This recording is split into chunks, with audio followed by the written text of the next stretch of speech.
Hi there, this is Drew Moore, lead 6113, focused on Paulo Freire. First, I want to start off with his early life.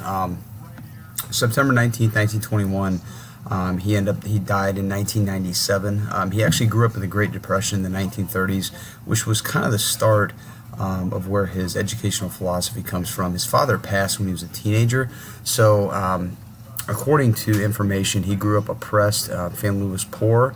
They ended up relocating in his early life, and he was a pretty consistent with playing with other poor children. At least how that's information is labeled, and it kind of focused him on the concern for the less fortunate.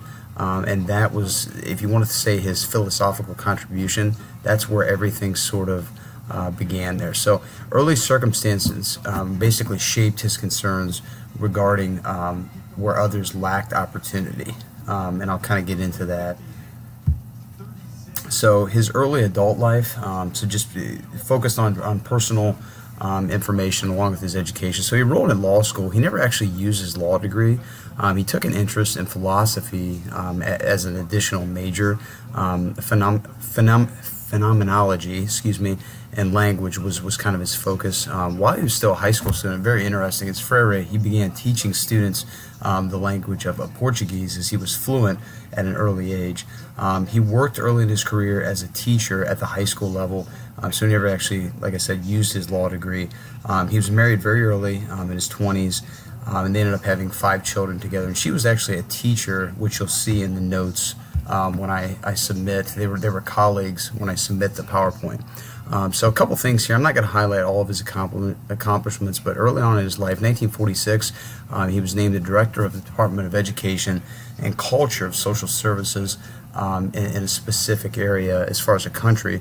1961, he was the director of the Department of Cultural Extension at his alma mater. His focus was literacy. So not only with students, but he wanted to focus literacy in the workplace. He felt like that would make it more of an educational environment. People could do their jobs a little bit better. In 1967, he published his first book, which was Education as the Practice of Freedom. And then in 68, he published his most prominent and influential book, which is The Pedagogy of the Oppressed.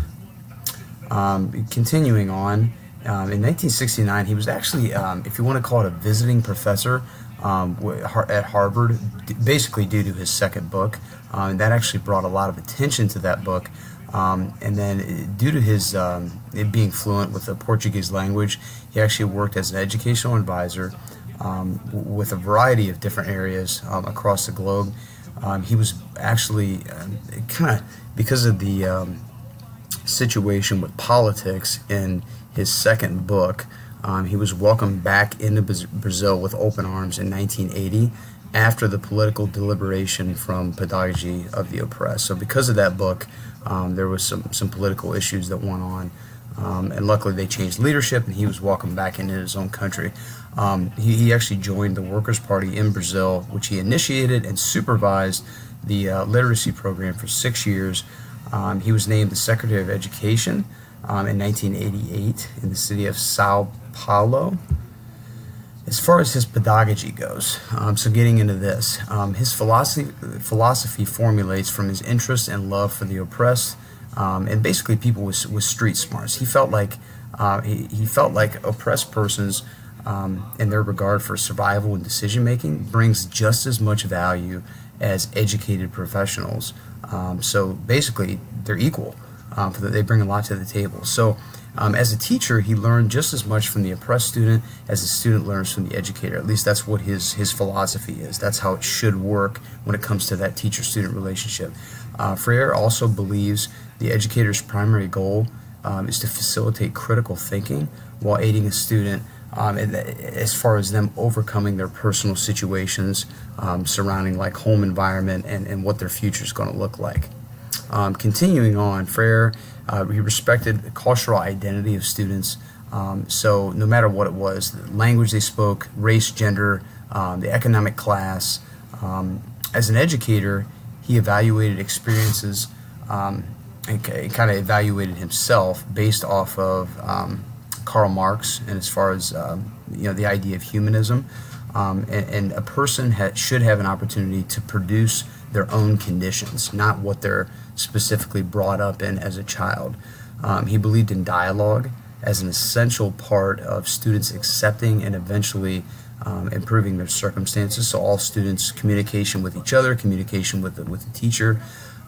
He felt the educational process manifests from communion. So the whole idea of dialogue, conversation, and that's going to create value for all the individuals involved. One must believe the preconceived notions of the world can be altered to improve circumstances. That's kind of what I interpreted from his pedagogy. His educational philosophy, humans altering circumstances is only possible by one over another if domination does not occur, one person over another. That cannot be a part of education. So he despises authoritarian education. He focused on promoting the oppressor's views in an educational environment. So he also focused on privileged educational leaders to partner with the oppressed. So whether it's it could be growing up in a situation where a person is privileged, a person has every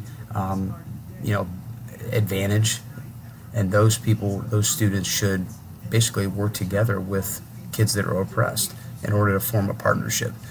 He also calls for what is called cultural reorganization in order for individuals to grow and to defeat oppression. So basically, circumstances don't matter. We should work together. Believes in socialist options, but negates the element of an elitist.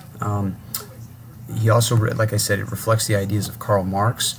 His critical awareness is vital in pushing persons into praxis, which is a key word for Freire. Educators must consistently be aggressive with eliminating social structures and labels in order to facilitate maximum learning. As far as conceptual theories, the banking education concept, basically teachers are responsible for assuming that kids are ignorant, they don't know things, so what they don't know is has to be taught. The problem posing method allows the teacher to promote problem solving methodology to students with regard to reasoning in order for them to defeat oppression. And then culture promotion. So teacher and student, they actually work together as a team to formulate themes that have significance in a student's life. And again, that's all about changing circumstances. Contribution. So I kind of summed it up after looking through all the information. So he emphasizes dialogue. There's a focus on praxis and just promoting more understanding. Educational activity related to lived experience. So teachers should try to promote what they do in class in relation to what a student's circumstances are in order for them to improve their circumstances. And then utilizes Christian metaphors to unify teachers and students. Some criticisms that have come along the way. Conservatives have issue with backing potential socialist elements, which he does kind of relate to socialism with some of the items that he's talked about. Criticized by feminists due to not taking into account the different forms of oppression. Karl Marx, I talked about that Marxism a little bit earlier. Followers have criticized him and questioned how Christianity actually works into what he's promoting. And then Freire has also been very consistent with responding, so he's been very good with criticism.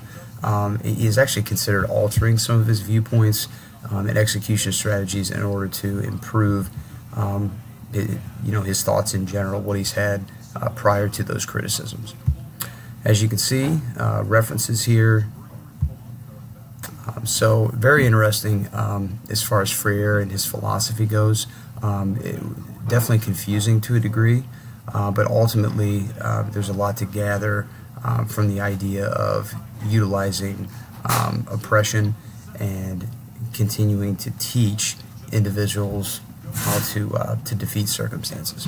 Thank you very much for taking the time. Take care.